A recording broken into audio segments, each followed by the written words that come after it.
Welcome to the Exploring Awareness podcast. Join Dr. Frank Anderson and Lisa Berry in exploring new ways to live in this chaotic world and find peace and joy in the most unlikely places. Welcome to the Exploring Awareness podcast. I'm Lisa Berry, joined by Dr. Frank Anderson.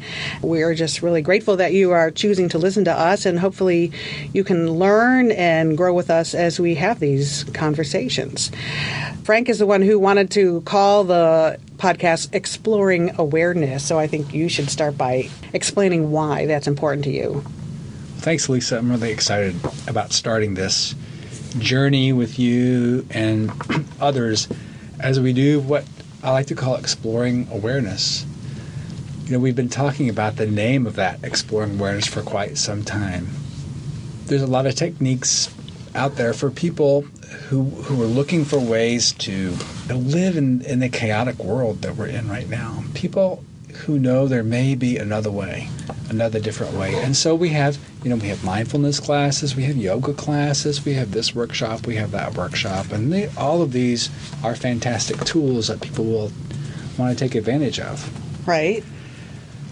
But what is it behind all of those things, that may be at the core of what's giving us peace and joy, right? And I think that is this experience of awareness. For me, that opens up a lot of questions and a lot of thoughts, like, do people really want to experience peace and joy? I know I do. I'm pretty sure you do. Yeah. Do you think everybody does? Well, maybe, maybe not. It really is up to them whether they want to experience it or not. But if you want to experience it and you're not, that's where there's an opening there, and that's where we can talk about ways of doing that. But first, there has to be an intention. I agree. There has to be an intention there to want something different. Right. And the intention of this conversation is that I feel like I'm on this planet because I have been through so much in life, and I think that there is a lesson in everything. Life can get chaotic and troublesome, and things happen all the time, and you really do have to stop yourself and say, what's a lesson? Mm-hmm. So I've learned from those lessons, and I have this view of life, and I feel like that's what I'm here to share, that view, and hopefully that it will help someone else. What's your intention? Yeah. Actually, I really appreciate that, too. So for me, I learned to meditate, let's say, in 1997 or so. And so I've been practicing for a very, very long time. And a lot of it's been a personal journey for me, personal growth. But I'm a physician. I see patients. I see that people experience all kinds of chaos in their life, or depression, or emotion, or changes in their situations. And as I've grown in my meditation practice, and I've grown in my understanding, first starting out with kind of insight meditation, working with Zen meditation, then working with mindfulness, what I've learned about all of these things is that this opening or awakening to your deeper self as awareness is a solution to this problem. And I want to share that with people. I want to give people an opportunity to explore this awareness. So we're not saying we'll do this or do that or do that, but what's behind it? And what would you discover about your deeper self? The wisdom within yourself, the knowledge, the expansiveness that's quite different than what your brain is telling you to do all day. When you talk about awareness, are you talking about self-awareness? Or awareness of the room you're sitting in, or awareness of the world you're living in, or the awareness of your relationships, or all of those? Yeah. It is a great question, because people say, well, yeah, I'm aware. I'm aware that I'm in this room, and I'm aware that I'm talking, or I'm aware of the weather. But the awareness I'm talking about is a bit subtler, a little different, a little deeper. It's not really something that you think. Is it something you feel? It's something that you feel, or something that you can know. But you're not going to know it just by trying to figure it out. And that's where some of the techniques come in. Like what techniques are you talking about? I think one good technique is is meditation. I think meditation gives people an opportunity for like a pilot project. So when you're sitting in meditation, and let's just take the breath, for example, right? Right. So you've been breathing for the last 5 minutes. Did you know that you were breathing? I was not aware of that. Exactly. But you were breathing, and at Hopefully. maybe some level you were. So far, so good. But what if you stopped, and during meditation, a lot of people start with becoming, let's say, mindful of the breath, or I would call it awareness of the breath, or lots of people call it awareness of the breath. So what if you just stopped now, and you took a breath,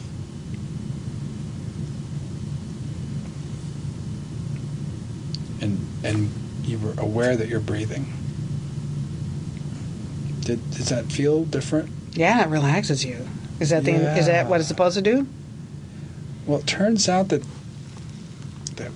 deep awareness, and this is why we're going to call it exploring awareness, because it's not always so obvious, but there's some place in you when you're aware, let's say that you're breathing, that there's this like still spot, still quiet place that actually not affected by anything else. Do you think everyone has that? Oh, absolutely. Do you think it takes a lot of work to find it, though?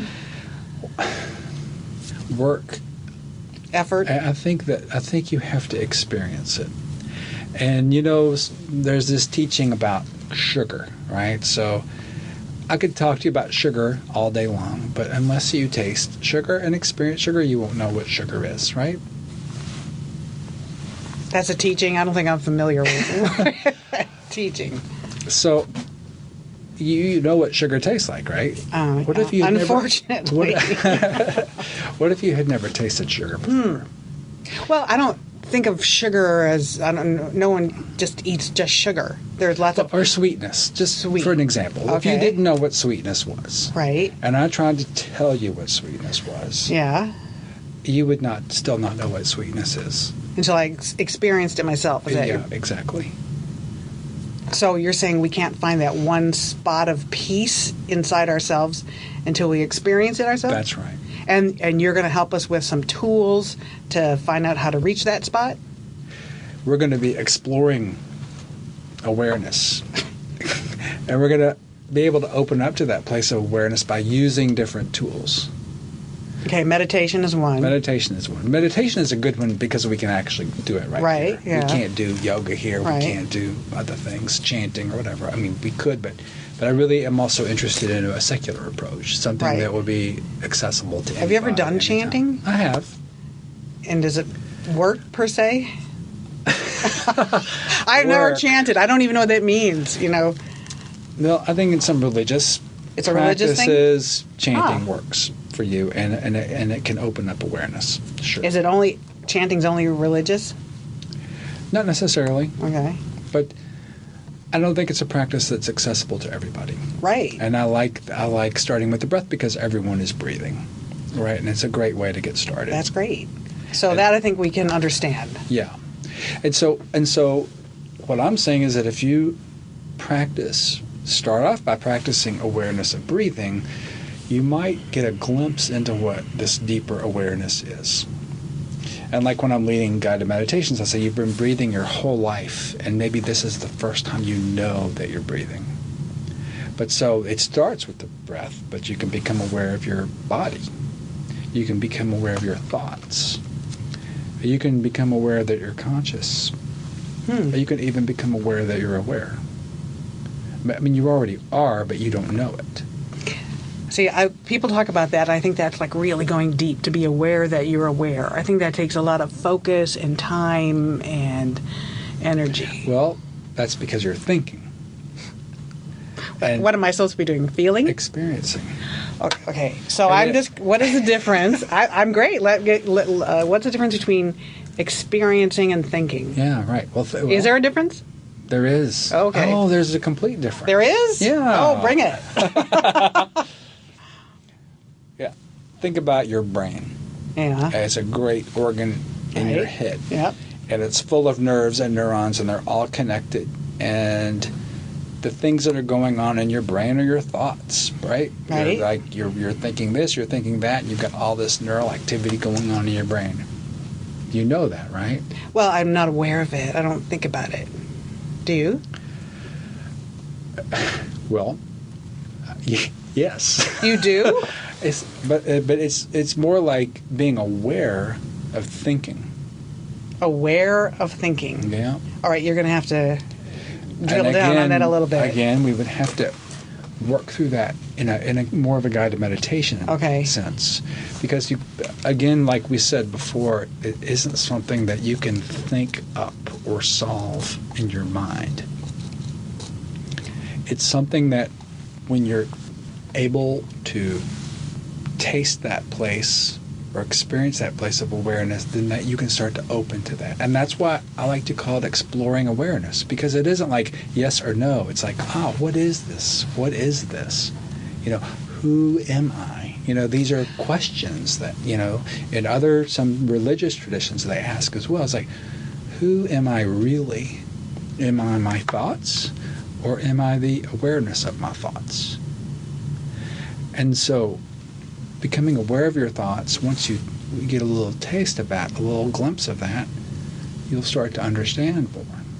Is being aware of your thoughts the same as being aware of your thinking?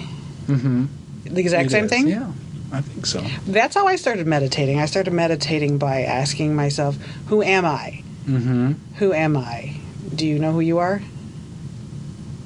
I'm asking you, do you know who you are? Or do you know who you think you are? But that's a hard question to use words to answer. What would you use? I would just have a look. In the mirror? Here's what, have you heard of Alan Watts? He was Sure. a great translator of kind of Japanese Buddhism. And he asks the question, who is the you that knows that it knows that it knows? So if you know that you know, what is it that knows that you know? And so knowing who you are, puts you in a deeper place, right? That maybe words don't really describe. But maybe an expression of love or joy or generosity or compassion. Maybe that's who I am. I mean, certainly I'm a bunch of conditions, how I was brought up and how I work in the world and how I live in the world. I mean, that's a lot of what I do. But who am I really is the one that knows that it knows. So if I say to you, who am I? I think I'm love. What do you think of that? Is that wrong? I think that, no. Well, right or wrong. Right. I don't want to. Yeah, but I mean, I'm trying. There. I want to fill in the blank of what you're saying, so I can understand it, and people listening can understand it. Because I think we went deep fast. So I think that when we talk about this place of awareness that we're going to explore, in this podcast, so we have lots of time to talk about it. But at our essence, who are we really? I think that once someone has this experience of a deeper knowing of themselves, that is a combination, or our words to try to express the inexpressible would be love and joy and peace and generosity and gratitude and some of these innate qualities of being human that can be, once they're discovered, then there's what guides you in the world. It's something deeper that guides you along, as opposed to thinking, oh, I need to love this person, or I need to have unconditional love, or I need to be happy. I mean, what if it was bottom up? What if you discovered that innate sense within yourself? To me, saying that I'm love is easy, because it's an essence and it's important and it matters, I think, more than anything else, in my view. And please, let me know if you agree. No, but when you talk about right. joy and compassion and gratitude, those are things that I feel like I strive for. I don't think those are things I think I have hate to say it, use the word work at. Those are things that I want to be and want to feel for sure, but I don't know if they're at my core. Do you think they're at people's core? Well, I think that as we explore awareness, we'll see. How about that? Oh, I want to know. I want to know now. And that's part of the human condition. Right. And we debated this title, and you felt strongly about the word exploring awareness. Right. And I said, how often does one even say the word exploring? Because I wanted us to have a conversation that people are going to want to listen to, and tell us why exploring was important to you. Well, exploring is like a fun word. It's like it's like an adventure. It's starting a journey. It's like, what is this all about? What is exploring awareness? Mm-hmm. And that kind of sets the stage for the whole podcast, because we can reference back to that. We are exploring awareness, and as we explore awareness, I think awareness is going to start to unfold for us, and it's going to be clearer what that might mean. So exploring awareness is an invitation. It's an invitation to join a journey that will allow us to figure out, maybe, or not figure out, but to find a solution to this, what we think is a very unsolvable problem in the world. Chaos and confusion and wondering what's going to happen next. Because it kind of starts with each one of us. So I have a couple of thoughts to add to that. One is like when I started meditating and thinking, who am I? The next question is, what do I want? And I think a lot of people go through life and they never think about what do they want. They're just kind of sleepwalking through life, and they don't feel joy. And here I am, I'm judging again. I shouldn't be doing that. But I know what I want, and I feel like I know who I am, and I feel like that makes my journey that much better because I have thought about that. Is that something you're hoping that we can address in these conversations? Absolutely, yeah. Because I think the question, what do you want, is a good one to explore. Mm-hmm. Where does that come from, and what is it that you want? And also feel, and I'm going to give myself some street cred. We're not just two people sitting here having this out there conversation. I have been through a lot in my life, and I've learned from that. I do a presentation called Powering Through as Positive as Possible, and part of me thinks I'm lucky because I usually do wake up in a good mood. Mm-hmm. And I told someone, I said, when I wake, I'm just happy I woke up. And he said, well, that's kind of setting the bar low. And I'm like, not really. Not really, because I've seen how life can change in an instant for a lot of people, and I can see how not being in good health can impact your life and your attitude. So I just wanted to say that I have been through a lot of things that I don't even discuss with anyone. I've not told you. I don't tell people because, everybody's got their things going on, right? Mm-hmm. But I still wake up every morning and I still think, yes, I woke up. It's a new day. And I look for something good to happen. I think a lot of the times you get what you look for. Mm-hmm. Do you feel that? Well, first of all, that generosity and gratitude that you're expressing, right now. That's an inherent quality that you have access to, and that's really that everyone has wonderful. Access to. Well, not everyone thinks they have access to that, right? But it's there. Right. I think it's there for everyone but it does take a sense of awareness or mindfulness to see it. There right? you go. You may wake up and you just don't see it because you've got so much clouding your vision. It's there, but it may just be clouding your vision, like you were talking before. You get up in your car, and you get in this magic machine, and that's right there is something to be absolutely grateful for, and just to think of all the people that have worked hard and that all that went into and that's love. That's a feeling of love and generosity and inclusion. What was your second part of that question, though?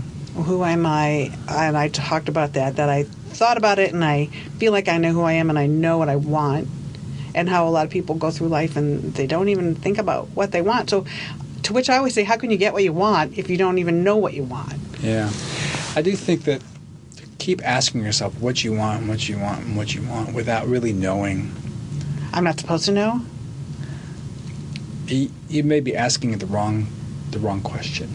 Okay, what should I be asking? Well, it just feels like a top-down, and I'll be talking about this top-down versus the bottom-up. So what if you know yourself at a deeper level? Right. I think those things might become more obvious to you. All right, so we have to, say that over again. So I'm sitting here feeling good, telling you that I think I know who I am and what I want, and you're saying I'm thinking about it the wrong way? Well, I wouldn't say that you're thinking about it the wrong way, but you're talking about people who don't know what they want, and that's right. really what I was addressing. So what if someone learns who they are first, and then they may know exactly what they want? By learning who they are? By learning who they are. Yeah. By connecting to something deeper within themselves and letting that drive them, right? So if your mind is all closed over, your deeper awareness piece is not going to be able to guide you. It's not going to be able to set the stage for what you want to do. So, the idea here, through exploring awareness, through doing these practices, and again, I think we have to have an experiential component that we'll probably have at the end of the podcast. When you connect to your deeper self and you know yourself as love and joy and peace and generosity, that part of you is then going to start guiding how you move in the world. As opposed to expectations, everyone's happy. I'm not. I'm supposed to be meditating and I'm not, and all these other things. Right. There's that. It's almost like a survival mode in your brain. There's all these voices telling you what you should do, or you're looking at other people. But now it's time to really know who you are, and maybe that will guide you in the right direction. Again, that's the exploring part. It's like, if that works for you, if you're interested, then we should go on this journey together. Can you give us one tool right now as we get started? Or you want to say that for the next conversation? Well, no, I think we should start with a tool, because I think that experiencing awareness, starts at the beginning. And one of the things that I think people entering into a practice sometimes say, well, my mind just goes all over the place. I can't meditation? do this. I can't meditate. Right. My mind is all over the place. Right. And it is, people's minds are all over the place. And so there is first a recognition of that, and also to recognize that that's okay, because just like people breathe, people's minds go. So it's not a non sequitur. You can do it. But it does take a little bit of concentration that has to be cultivated. And so when people learn to meditate, they often start to finding an anchor, something that they can go to. And frequently it's the breath, sometimes it's the body. And so we could start with a short kind of 5-minute meditation that would provide some kind of anchoring. Before we go there, do you want to discuss any more about the benefits of meditation? Do you think we've covered that enough? Yeah, I think when we talk about the benefits of meditation, I don't want to talk about meditation as transactional or that you're going to expect anything from it. We could on one level talk about the benefits of meditation, but I also want to be careful about saying, well, you meditate and you're going to get this benefit. Sometimes people meditate and they have to learn to deal with things, so... What do you mean? Well... Like things come up? Things come up, and sometimes things are challenging, and, you may have to get through those, too. While you meditate? While you meditate, or in your life, or if there's imbalances in your life or something. So the benefits of meditation, again, I don't want to call it benefits, but what you might expect from meditating is becoming a more authentic person. Now you just opened up a whole other conversation. And I think we should that's becoming a more authentic person. Mm-hmm. Authentically you, authentically yourself. So if you're, let's say you're engaged in, a multiple gambling ring, and you're, or some other illegal activity or something, and you're not happy with that at some level, and you start to meditate, and you're like, you start to see that there may be an imbalance in your life that may cause some disruption. It may not be a benefit. Ultimately, it'll be Because it's stirring the pot, so to speak. stirring the pot. Yeah, exactly. So I don't want to just say meditation gives benefits. I mean, yes, I think ultimately to be yourself, love, unconditional love, joy that has no opposite, equanimity and peace, generosity, that will be the ultimate benefit. But that's connecting back to your deeper self. So I'm thinking people listening are hearing you say you don't want to discuss the benefits of meditation, to which I will ask the question they're thinking, why should I meditate if there's no benefits? And if it's just going to make it more uncomfortable for me? Because ultimately you want to meditate because it's going to make your life better, or you're going to feel better, or bring more balance to your life. Mm-hmm. Well, there's no question that there are benefits to meditation, but I'm only exploring the use of the word benefits as opposed to returning to yourself, returning to your original state, which would be a benefit. When you say benefits, what are you thinking? It's going to relax me. It's going to, I think balance in life is everything. I think that's one of my goals for myself and to share with other people is be a balanced human being, and so self-awareness and feeling balanced and reducing stress and being happier. Am I just looking for the easy cure to all life's problems and you don't want to make that commitment? No, we're talking about the same thing. Yeah. Well, I'm not asking you for a guarantee. Yeah. So yes, you want to be stress-free, you want to be happier. I guess what I'm saying is you already are that. But all these ideas have clouded that over. And so, when we talk about, I think the mindfulness-based stress reduction is a great program. People learn to meditate. Right. And but where does the stress reduction come from? The stress reduction comes from finding your core that has nothing to do with stress. If you want to be happier, you find your core and you find the joy that has no opposite. There's always joy. You find your core, there's always love. It's in this place that's not affected by what you're thinking. I think what you just said is huge.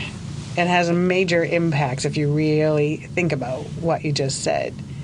And it's not about getting rid of something. It's about finding what's already within you. Is that what you're saying? That's right. And that could be called a benefit, but it's more like, this is who I was in the first place, right? So the benefit of coming home. What happens to us that we lose those connections? Just life? Yeah. What happens to us? Exactly.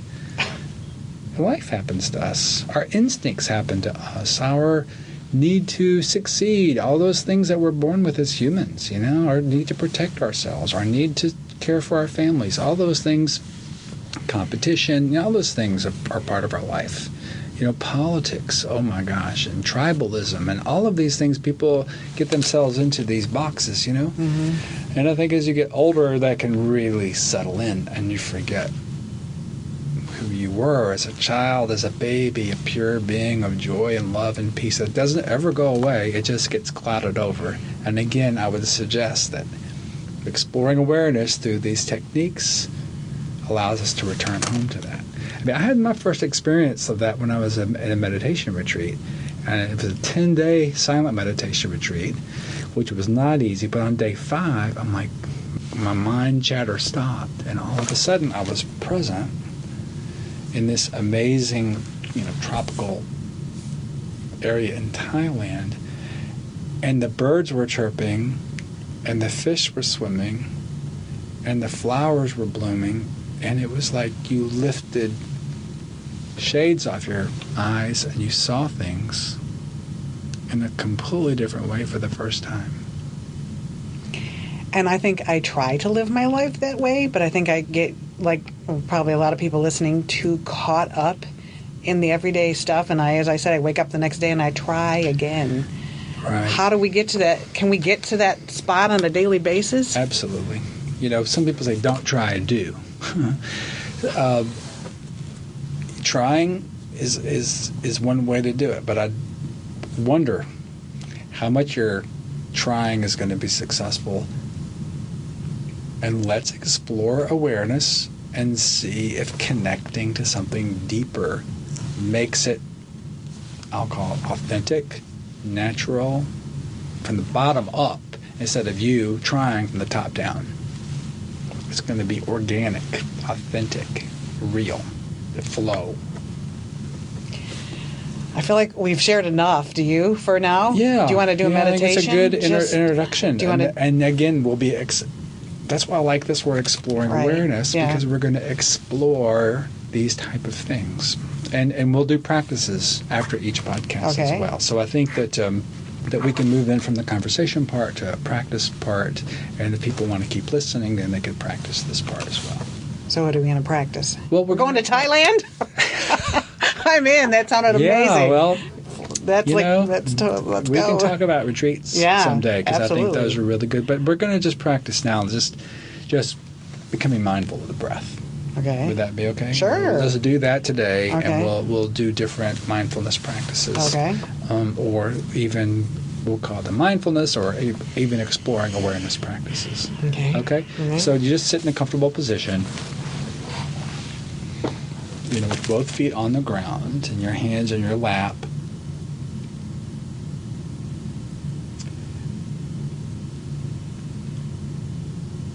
And notice the part of your body that's moving.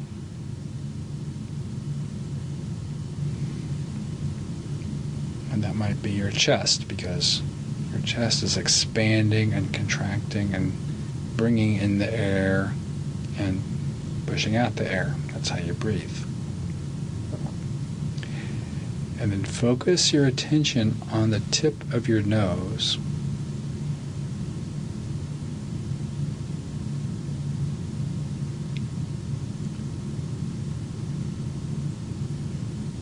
And do you feel the air going over your nose tip?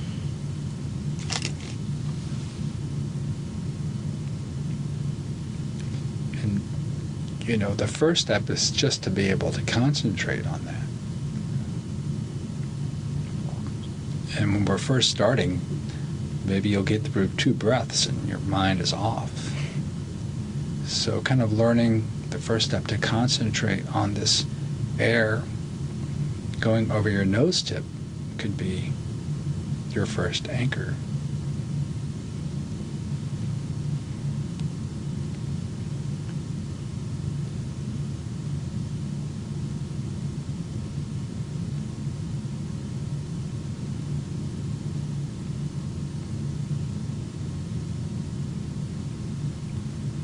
And this is the doorway to awareness as well, because now, instead of just breathing unconsciously, there's this sense of being mindful or being aware that you're breathing.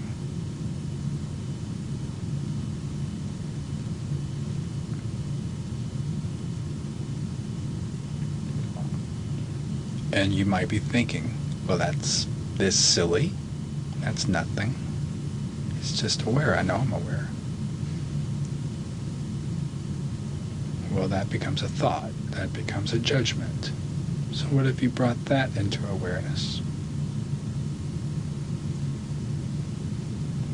And you go back to your breathing. And that will be the start of this process. Become aware of everything. And then go back to your anchor.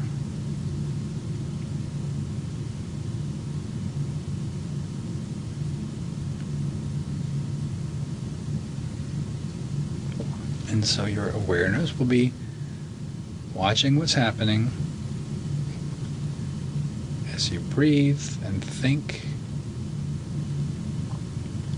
Get twinges in your body.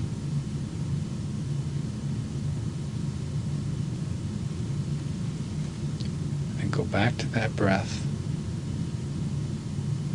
And just be aware of it.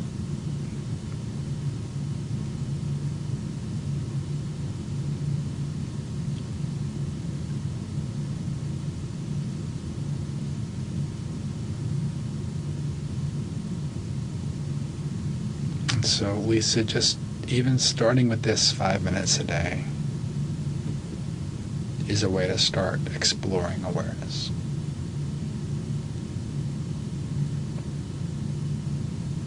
How do you feel? I feel good. I have so much gratitude for you and what you have shared with us today. My heart feels full. It feels calm. It feels good. And I hope everyone listening feels that as well. And if not, we'll be back exploring awareness. We'll continue the journey. I'm grateful for you listening.